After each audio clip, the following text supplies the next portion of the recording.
Yesterday we had 225 motors, and 6 of those motors went faster than 2000 RPM, which is a reasonable accomplishment.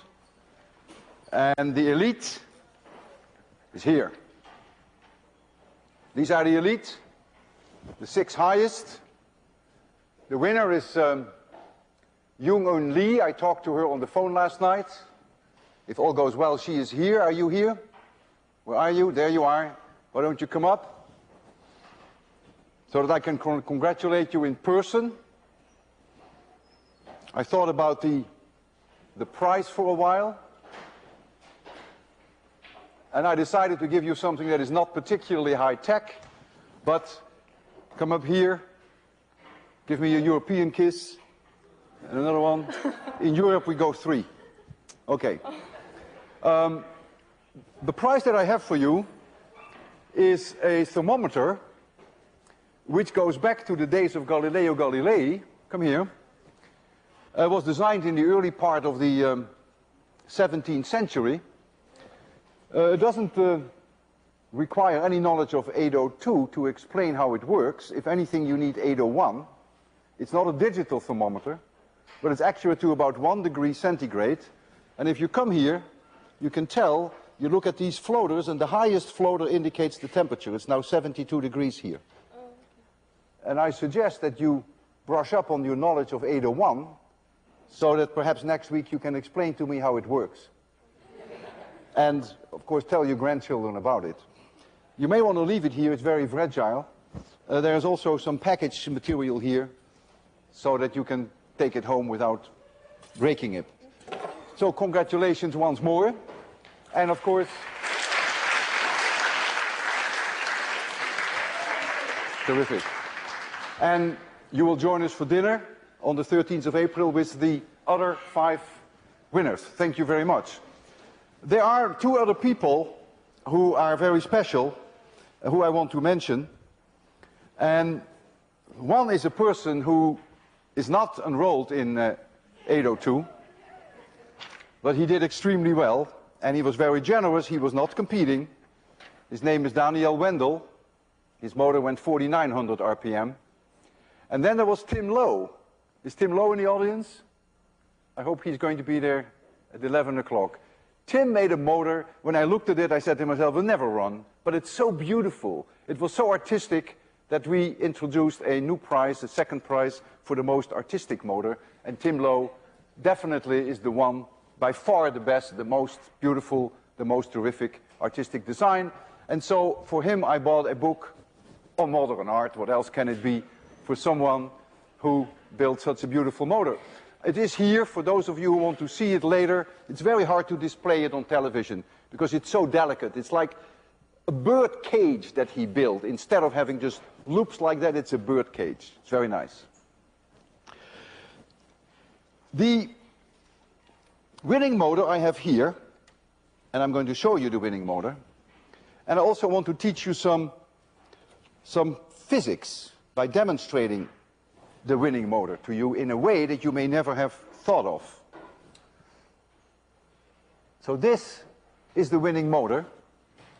And when we start this motor, the ohmic resistance of the current loop is extremely low. So the moment that you connect it with your power supply, a very high current will run. But the moment that the motor starts to rotate, you have a continuous magnetic flux change in these loops. And so now the system will fight itself, and it will immediately kill the current, which is another striking example of Faraday's law. I will show you the current of this motor when I block the rotor so that it cannot rotate. It's about 1.6 amperes. And you will see the moment that I run the motor that current plunges by a huge amount. Striking example of Faraday's law. So I now have to first show you this current. So here you see the 1.5 volts. And on the right side you see the current. There is no current flowing now because the loop is hanging in such a way that it makes no contact with the battery. And I'm going to try to make it There it is. You see the 1.6 amperes on the right? The current is so high that due to the internal resistance of the power supply, the voltage also plunges. But you saw the 1.6, right? Now I'm going to run the motor. See, the motor is running now. And now look at the current. Current now, 40 milliamperes, 30 milliamperes, 50 milliamperes. It's 40 times lower than when I blocked the rotor. And so this is one of the reasons why when you have a motor, whichever motor it is, it could be just a drill, you try not to block it all of a sudden, because an enormous current will run, and it can actually damage the motors. So you see here how the current goes down by a factor of 40 between running and not running. All right.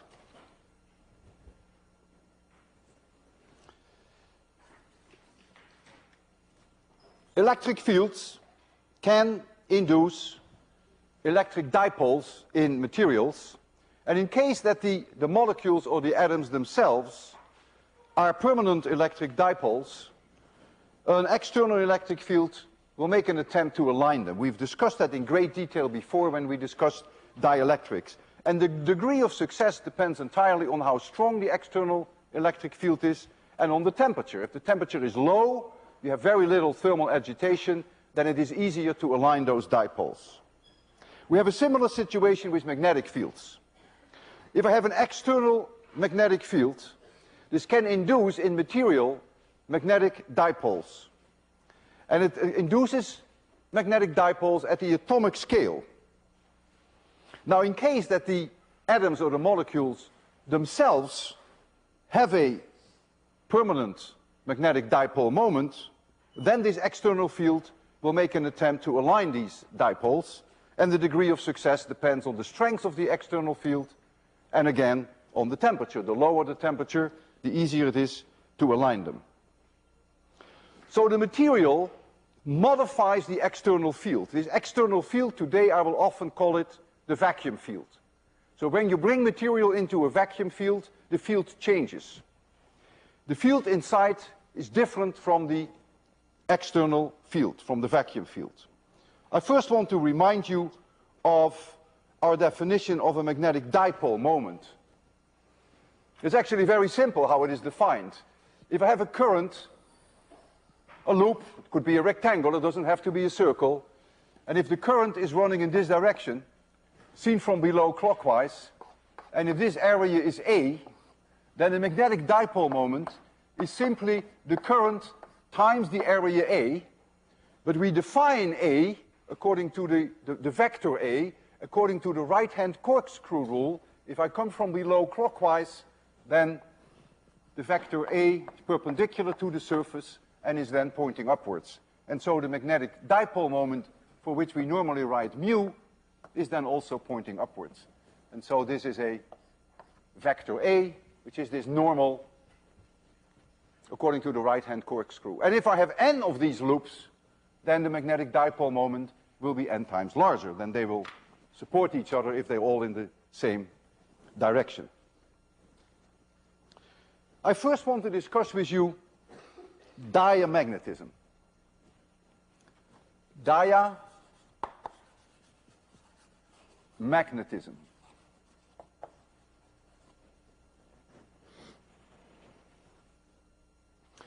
All materials, when you expose them to an external magnetic field, will to some degree oppose that external field. And they will generate on an atomic scale an EMF, which is opposing the external field. Now you will say, yes, of course, Lenz's law. Wrong. It has nothing to do with Lenz's law. It has nothing to do with the free electrons in conductors, which produce an eddy current when there is a changing magnetic field. I'm not talking about a changing magnetic field, I'm talking about a permanent magnetic field. So when I apply a permanent magnetic field in all materials, a magnetic dipole moment is induced to oppose that field. And there is no way that we can understand that with 802. It can only be understood with quantum mechanics. So we'll make no attempts to that, but we'll accept it. And so the magnetic field inside the material is always a little bit smaller than the external field, because the dipoles will oppose the external field. Now I will talk about paramagnetism. Paramagnetism. There are many substances whereby the atoms and the molecules themselves have a magnetic dipole moment. So the atoms themselves, or the molecules, you can think of them as being little magnets.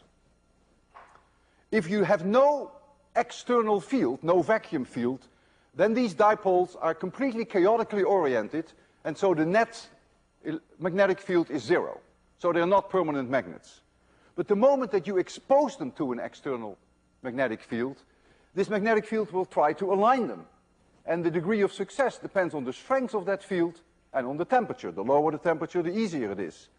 And so if you had a magnetic field, say like so, this is your B field, this is your vacuum field, and you bring in there paramagnetic material, then there is the tendency for the North Pole to go a little bit in this direction.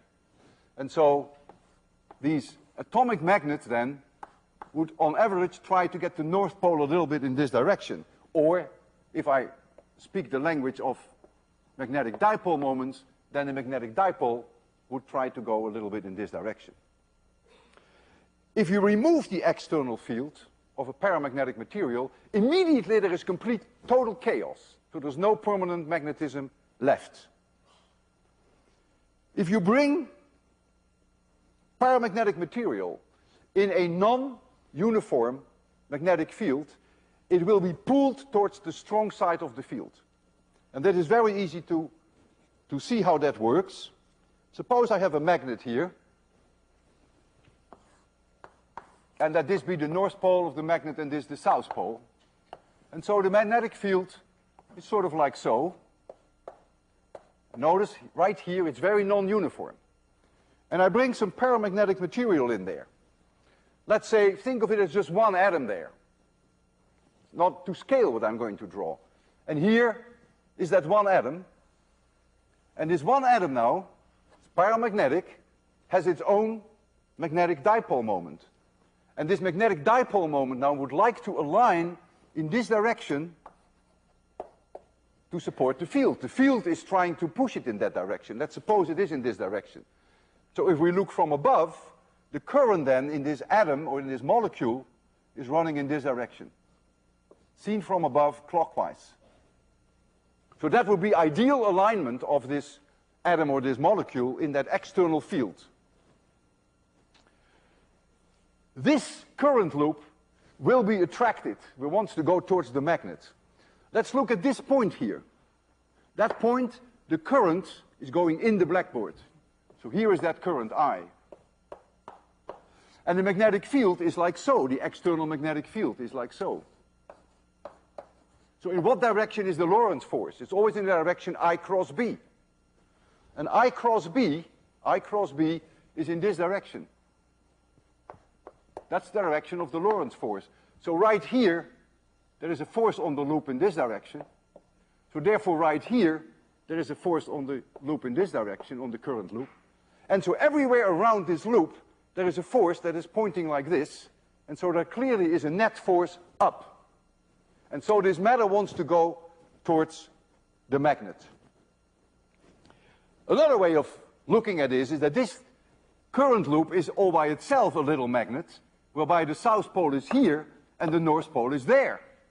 Because this is the direction of the magnetic dipole moment. And the North Pole attracts the South Pole. That's another way of looking at it. That's the reason why magnets attract each other, why North and South Pole attract each other, and why North and North Poles repel each other. That's exactly the reason. It is the current that is flowing, it is the Lorentz force that causes the attraction or the repelling force. So paramagnetic material is attracted by a magnet. Essential is that this field is non-uniform. And diamagnetic material, of course, will be repelled, will be pushed away from the strong field. Because in diamagnetic material, this current would be running in the opposite direction. Because it opposes the external field. Whereas paramagnetism supports it. We have a third form. And the third form of magnetism actually the most interesting, is ferromagnetism. In the case of ferromagnetism, we again have that the atoms have themselves permanent dipole moments. But now, for very mysterious reasons which can only be understood with quantum mechanics, there are domains which have the dimensions of about tenths of a millimeter, maybe 3/10 of a millimeter, whereby the dipoles are 100% aligned. And these dipoles, domains, which are in one direction, are uniformly distributed throughout the ferromagnetic material, and so there may not be any net magnetic field. If I have here, if I try to make a sketch of those domains, something like this, then perhaps here, all these dipoles would all be 100% aligned in this direction, but for instance here, they will all be aligned in this direction. And the number of atoms involved in such a domain is typically 10 to the 17, maybe up to 10 to the 21 atoms. So if now I apply an external field, these domains will be forced to go in the direction of the magnetic field. And of course, the degree of success depends on the strength of the external field, the strength of the vacuum field, and on the temperature. The lower the temperature, the better it is, because then there is less thermal agitation, which of course adds a certain randomness to the whole process. So when I apply an external field, these domains as a whole can flip. Inside ferromagnetic material, the magnetic field can be thousands of times stronger than it is in the vacuum field. And we will see some examples of that today. If you remove the external field, in the case of paramagnetism, you have again complete chaos of the dipoles. But that's not necessarily the case with ferromagnetism. Some of those domains may stay aligned in the direction that the external field was forcing them. If you very carefully remove that external field, undoubtedly some domains will flip back because of the temperature. There is over thermal agitation. Some may remain oriented. And therefore, the material, once it has been exposed to an external magnetic field, may have become permanently magnetic. And the only way you can remove that permanent magnetism could be to bang on it with a hammer. And then, of course, these domains will then get very nervous, and then they will randomize themselves, or you can heat them up. And then you can also undo the orientation of the domains. The domains themselves will remain, but then they average out not to produce any permanent magnetic field. So for the same reason that paramagnetism is pulled towards the strong field in case that we have a non-uniform magnetic field, ferromagnetism, of course, will also be pulled towards the strong field, except in the case of ferromagnetism, the forces with which ferromagnetic material is pulled towards a magnet is way larger than in case of paramagnetic material. If I take a paperclip, you can do that at home. You can hang a paperclip on the south pole of your magnet or the north pole of your magnet. You all have gotten magnets in your motor kit, so you can try that at home. Take a paperclip, hang it on the magnet. Doesn't matter on which side you hang it, because ferromagnetic material is always pulled towards the strong field.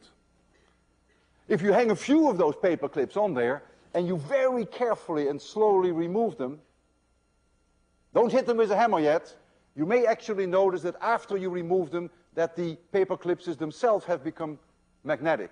And you can actually try to hang them on each other, make a little chain. But drop them on the floor a few times, and that magnetism will go away. So what you have witnessed then is that some of those domains remained aligned due to your external field. With paramagnetism, there is no way that you can hang paramagnetic material under most circumstances on a magnet. There's one exception. I will show you the exception later today. And the reason is that the forces involved with paramagnetic material, in general, are only a few % of the weight of the material itself. So if you take a piece of aluminum and you have a magnet, aluminum will not stick to a magnet. There is a force. Aluminum will be attracted by the magnet, but the force is way smaller than the weight of the aluminum, so it won't be able to pick it up. Unlike ferromagnetic material, which you can pick up with a magnet. So what I could demonstrate to you, for one thing, I could take a bar magnet and show you that paper clips are hanging on this. I could also show you that aluminum is not hanging on this, but you won't find that very exciting. And therefore I decided on a different demonstration, whereby my goal is to show you that ferromagnetic material is pulled with huge forces towards the strong magnetic field, provided that I have a magnetic field which is non-uniform. And the way I will do that is with this piece of ferromagnetic material. And this piece of ferromagnetic material is actually quite heavy. And you're going to tell the class how heavy it is. Be very careful. What do you think? Wow, good for you. Do it again. Sounds good, looks great. It's 15 kilograms. 15 kilograms of ferromagnetic material. It is not a permanent magnet. There may be a little bit of permanent magnetism left, of course, because once you have exposed it to an external field, yes, there may be some permanent magnetism left. So now I'm going to hold this. Let's first make sure that nothing happens to Galileo's thermometer. So we're going to put this here. See what the temperature is. Oh man, it's going up. I must be sweating here. 74 degrees. Yeah, 74 degrees now. Okay, so here is my magnet producing about 320 Gauss. But what counts is that the magnetic field is non-uniform here and also here. And so I'm going to turn on the magnet. I believe I have to push a button here. And the first thing I will do is now power this magnet. So this is a solenoid. If I put my hand in here, my hand is paramagnetic. It's not being sucked in. Really, it isn't. I feel nothing. Force is, I can't even feel anything. But I'm not ferromagnetic, thank goodness. Now this one.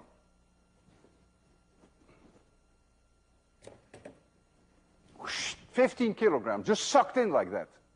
And I'm very lucky that when it overshoots here, that it wants to go back, because it always wants to go to the strongest field. Doesn't matter whether you have it here or there. The reason why that's lucky, because if that were not the case, this 15 kilogram bar would go like a bullet coming out of here. So the one thing you don't want to do when it goes in there, you don't want to break the current, because then it would come out as a bullet. And I'm not going to do that, believe me. But I want to show you that there it goes. It's amazing, what ferromagnetic material. Ah! Okay. So ferromagnetic material, there's enormous force. If you have a field that has a strong gradient, that's very non-uniform, is sucked, pulled towards the strong side. That's why it hangs on magnets. That's the basic idea. I have another demonstration. And another demonstration is to make you sort of see in a non-kosher way magnetic domains. But I will tell you why it's non-kosher. I have here an array of 8 by 8 magnetic needles, compass needles. And you're going to see them there. And I will change the situation so that you have better light. And when I have an external magnetic field, and I march over here a little, and I just let it go and wait, you will see areas whereby these magnetic needles point in the same direction, and you will see areas where they point in a different direction. We'll just give it some chance. And so that may make you think that this is the way that domains are formed in ferromagnetic material. Oh, in fact, we have now a situation that almost all are aligned in this direction, and there's only a group here that is pointing in this direction. I can change that, of course, by changing the magnetic field. Why is this not really a kosher demonstration to convince you that domains exist? First of all, there is no thermal agitation, whereas in ferromagnetic material, there is thermal agitation. Some may be oriented like this, and others like that, where here you only have two preferred directions, and you don't need quantum mechanics for that. Simply a matter of minimum energy considerations, and so they either are pointed like this or they are pointed like that. And so already that shows you that it's very different from ferromagnetism.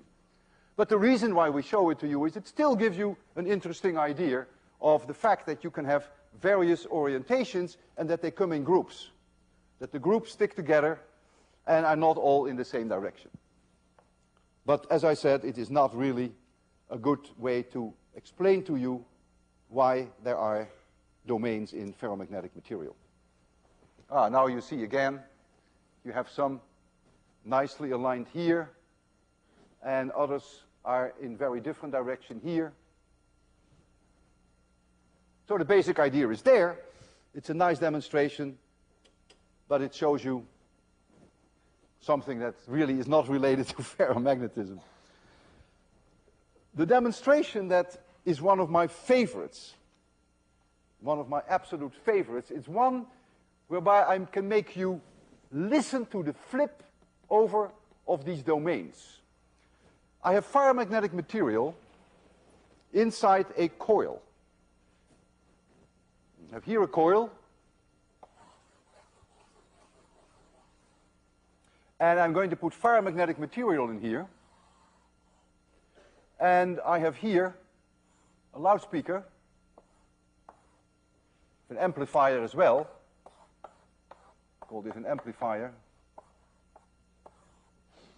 And this is a loudspeaker. Let's first assume there is no ferromagnetic material in there. That's the way I will start the demonstration. And I approach this with a magnet. And I go very fast. What will happen? Faraday will say, there's a magnetic flux change. And there will be an EMF in this coil.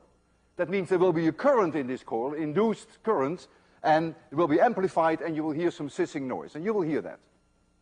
If, however, I come in very slowly, you won't hear anything, because d phi dt is then so low, because the time scale of my motion is so large, that you won't hear any current. The induced current is insignificantly small, because remember, the induced current is proportional to the induced EMF, and the induced EMF is proportional to the time change of the magnetic flux.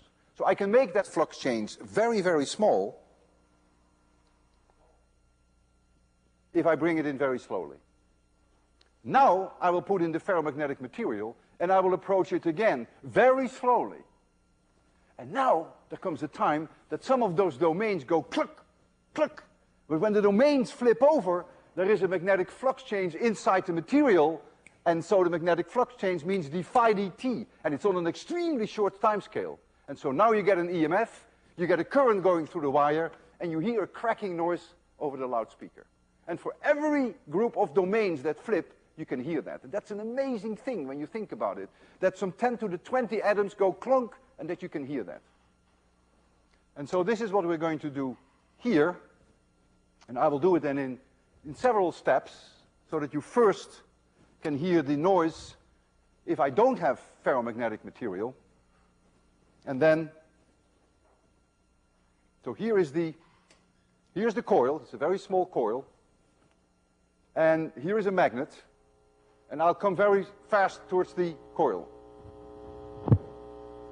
What you heard now, Faraday's law, you simply have a magnetic flux change in the coil. Oh, I shouldn't touch it. Now I come in very slowly. And go away very slowly. You hear nothing. The phi dt is just too low.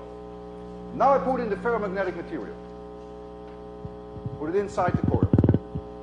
And now I approach it again very slowly.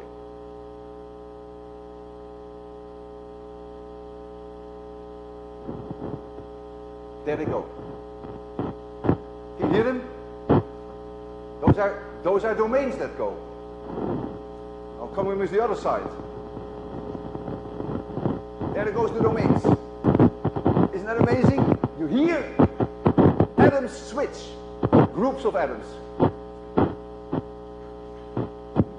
I'll turn it over again. Now they flip back. They don't like it, but that's their problem. It's called Barkhausen effect.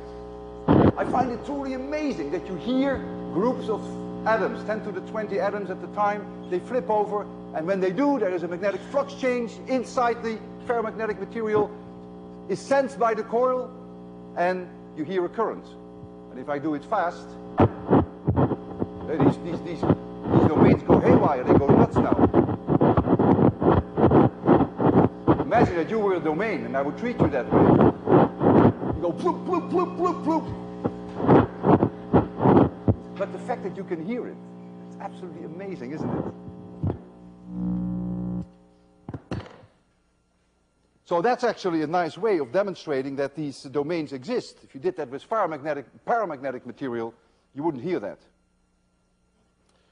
So in all cases, whether we have diamagnetic material or paramagnetic material or ferromagnetic material, the magnetic field inside is different from what the field would be without the material. And what the field would be without the material we've called external field, I've called it vacuum field. And in many cases, but not all, next lecture I will discuss the issues of not all.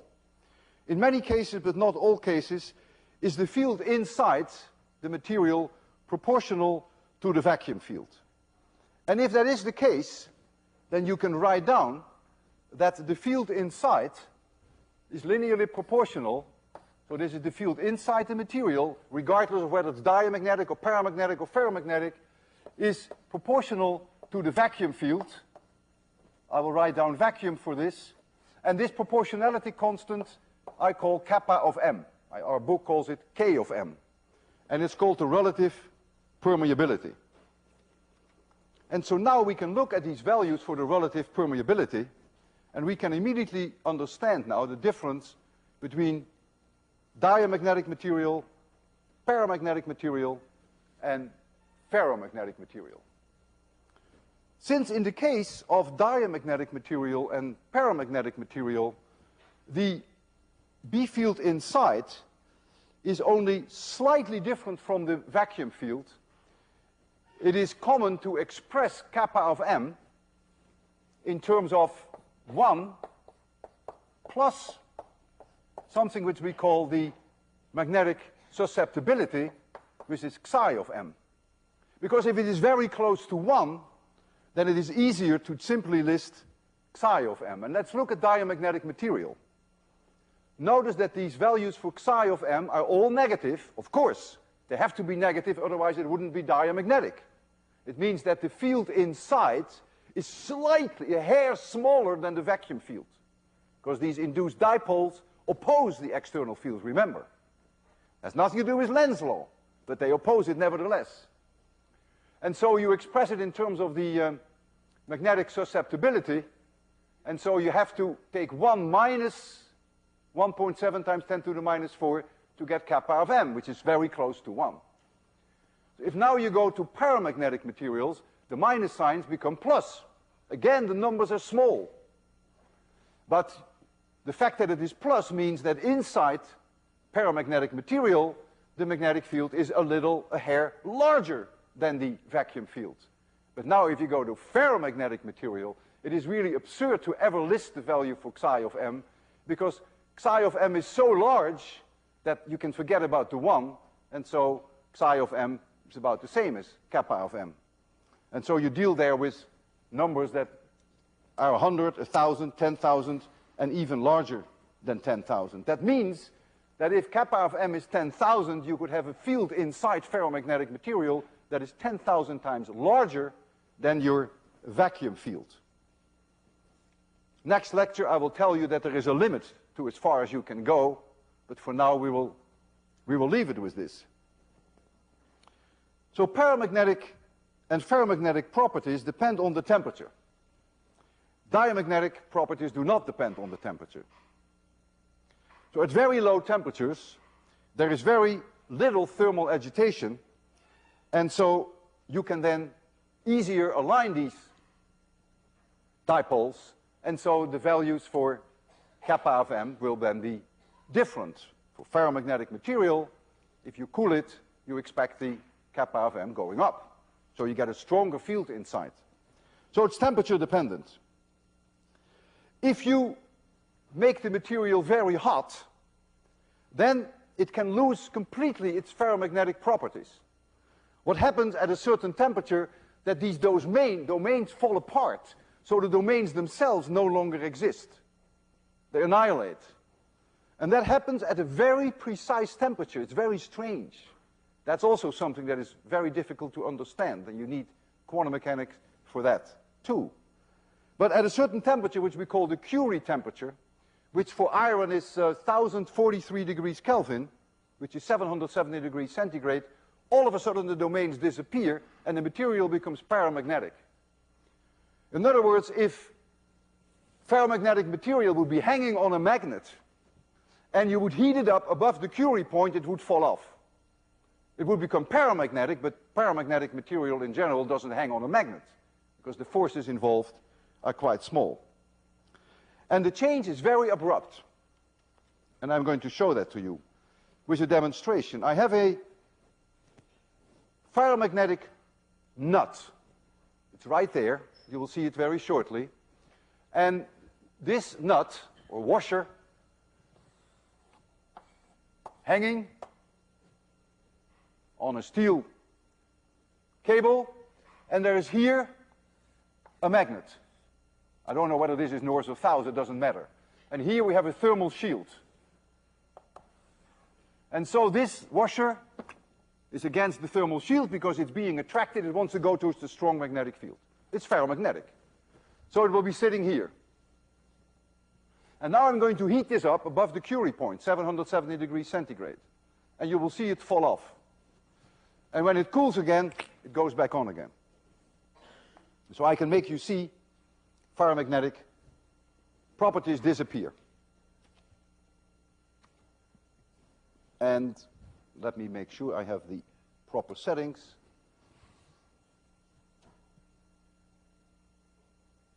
I see nothing. I see nothing. But there it is. So here is this nut. And here is this shield. And the magnet is behind it. You can't see it, but it's right there. And so it goes against it, right? It goes just towards the magnetic poles. It goes into the strong magnetic field. Magnetic field is non-uniform outside a magnet, and it goes towards it. And so now I'm going to heat it.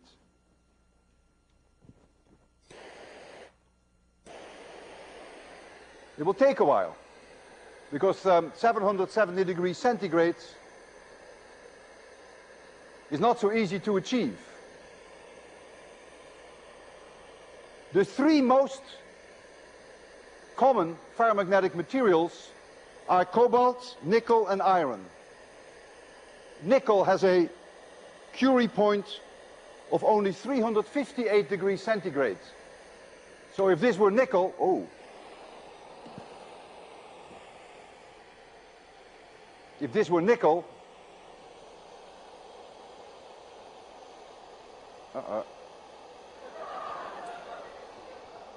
you like that, huh? I think I need a strong hand. A strong hand is coming.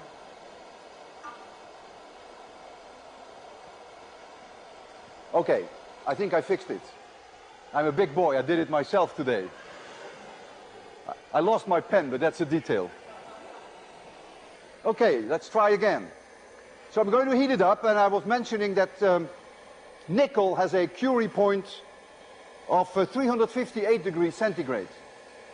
So that's quite low. This is 770. Cobalt is 1400 degrees Kelvin, Curie point. Gadolinium is a very special material.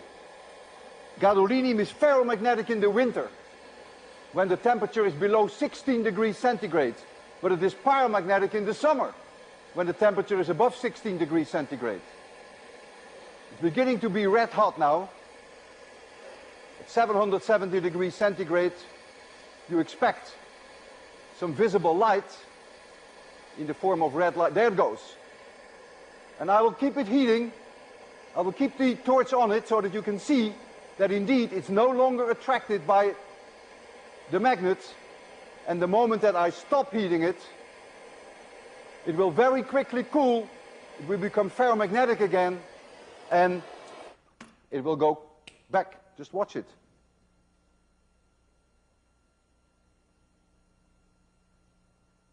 there it goes. So now it's again ferromagnetic. So the transition is extremely sharp. All right.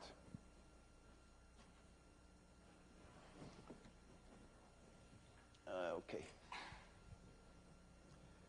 So paramagnetic materials, as I mentioned several times, in general cannot hang on a magnet.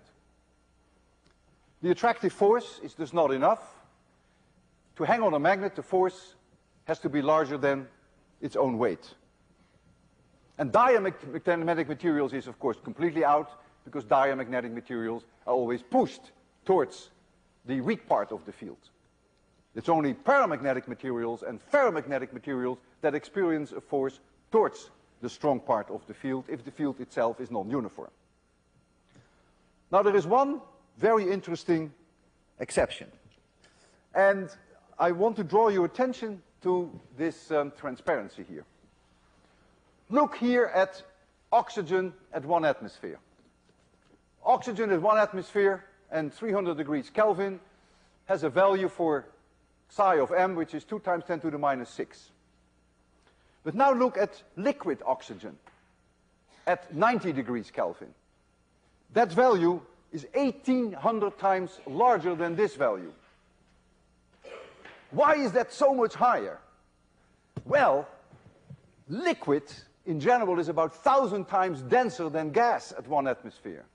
So you have 1,000 times more dipoles per cubic meter that in principle can align.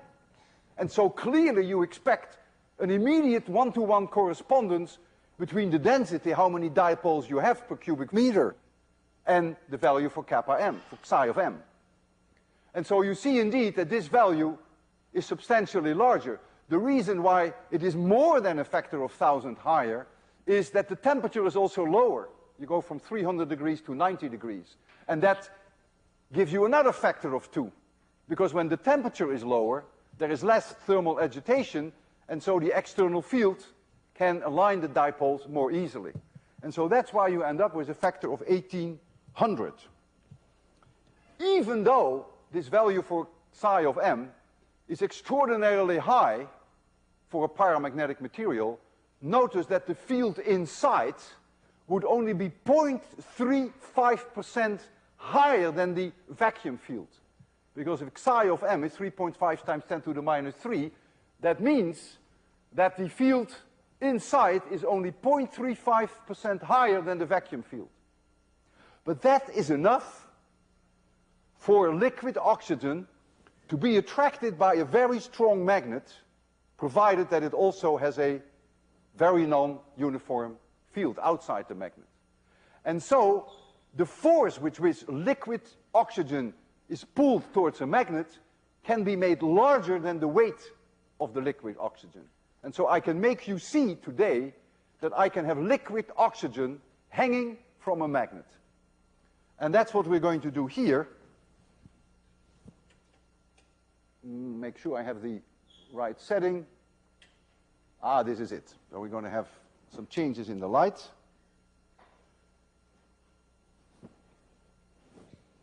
So there you see the two magnetic poles. It's an electromagnet. And so we can turn the magnetic field on at will. So here are the poles of the magnet. And the first thing I will do is very boring. I will throw some liquid nitrogen between the poles. Now I don't have the value for liquid nitrogen there, but nitrogen is diamagnetic.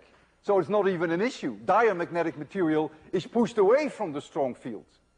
So even though the value for psi of m will be very different for liquid nitrogen than it is for gaseous nitrogen, it doesn't matter.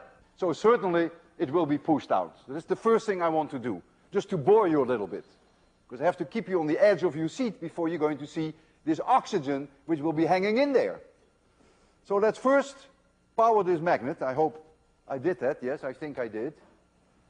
And here comes the liquid nitrogen. Boring like hell. It just falls through. Now comes the oxygen. Liquid oxygen. It's hanging in there. I challenge you, you've never in your life seen liquid hanging on a magnet. You can tell your parents about it, and of course your grandchildren. It's hanging there. I'll put some more in. Make sure I have the right stuff, yeah. Put some more in. There is liquid oxygen. When I break the current, it's no longer a magnet. It will fall, of course. Don't worry, you'll get more. Who has ever in his life seen a liquid hang on a magnet? It's paramagnetic, it's not ferromagnetic, but because the density is so high and because it's so cold, the value for psi of m is high enough that the force on it is larger than its own weight. If you do this with aluminum, not a chance in the world. Aluminum will not hang in there, even though aluminum, as you can see there, is paramagnetic, but the value 2 times 10 to the minus 5 is way too small, and it will not stick to a magnet. Okay, you have something to think about. I'll see you Friday.